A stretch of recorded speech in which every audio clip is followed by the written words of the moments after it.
South Australian broadacre producers are speaking out against state land use regulations where sensitive crops such as vines or vegetables can suddenly pop up in broadacre country, creating buffer zone challenges which impact neighbouring enterprises.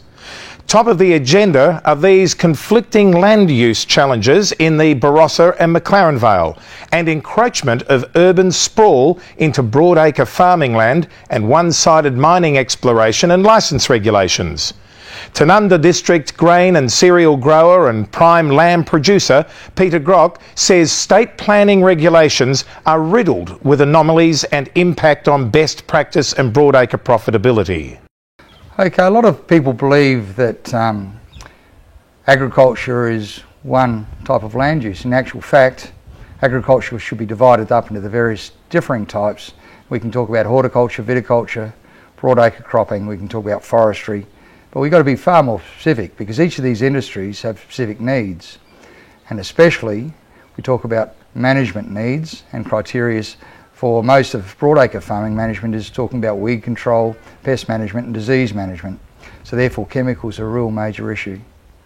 So the major challenge then for you is the threat that if a vineyard sets up in close proximity to your broadacre, long-established broadacre farming operation, you're going to be restricted in your ability to farm in the way that you've been used to farming for as long as you've been farming.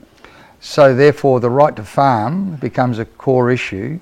Can I maintain best farm management practice? Can I manage to maintain necessary groups of herbicides, which have actually had constraints for recommendations from state agricultural chemical branches and also under federal APVMA, the Pesticide Veterinary Medical Association guidelines and regulations and label usage.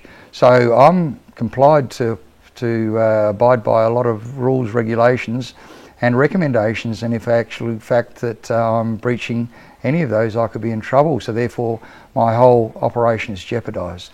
So you see this as being spurred on by poor planning practice. You've got here in South Australia a kind of continuing growth in the viticulture industry, and a lot of that is funded by managed investment schemes. Is that correct? Look, there had been a huge splurge of funding for managed investment schemes over the last decade. It has gone flat now, and several have probably gone into receivership or taken over because of financial difficulties. That's absolutely clear. And unfortunately, due to my perception is that there was such a desperate flurry to try and get those investment dollars within the region, there was obviously a willingness to accept peripheral friendly fire damage to existing businesses. And so therefore, even though serious concerns were being raised up to ministerial level, local government level, regional development level, none of these issues were taken seriously or even acted on. Peter Grocke says mining and exploration is turning its attention from remote pastoral regions to higher rainfall and higher productivity country, closer to the South Australian coast. Yeah, look, it's a very deep and complex history, and I think it's a very sad history because it tests the ability of farmers to actually go on not only their normal business, but to financially be able to defend what should be fair and reasonable behaviour within a legal system. It's absolutely disgraceful. The way that the mining industry has had preferential legislation and the Mining Act, which differs from state to state, but there'd be no accountability for water tables, for farm infrastructure or respecting of farm infrastructure and the need to service debt and the ability to be wound up in court systems for weeks, months or years. And the damage to the farm business sector is absolutely astronomical, and that doesn't actually talk about the personal cost. The stresses which are involved become extreme, and we actually by default won our case and we defended our farm from exploration, but it was the most unpleasant experience of my lifetime. What could happen that could make you wake up one morning and say things are all right, I don't feel under threat now from various industry pressures? Well, The interesting thing which was really necessary for me to be seen to be done was to have a right to farm legislation. With the right to farm, it would actually give farm investment, best farm management practice, and farm infrastructure an absolute respect that it deserves.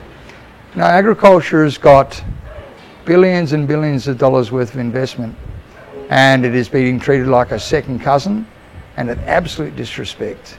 So I guess that what my suggestion in writing through various rural papers and on the radio was that, you know, if a farmer needs to go to court to get a balanced and fair outcome from mining, which may benefit the state and the national economy, for goodness sake, if you're going to tie up a guy in court for 2 months and he's going to have to get a barrister to help with the complexities of interpretation of mining law, get some professional people in who can do the contract work for that farmer, because a farmer can't be away from his farm that length of time. The complexities of the law need to be changed that the farmer can actually understand them in layman terms. And this idea of compensation being offered at $2 per hole for exploration holes is just such an insult.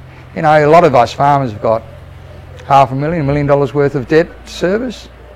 Where does $2 come into a respectable offer for a compensation agreement where our time is deemed as worthless? It's absolutely absurd. And it's a time some of these people in their glass houses in their cities get out and actually understand how insulting this is to some really hard-working people.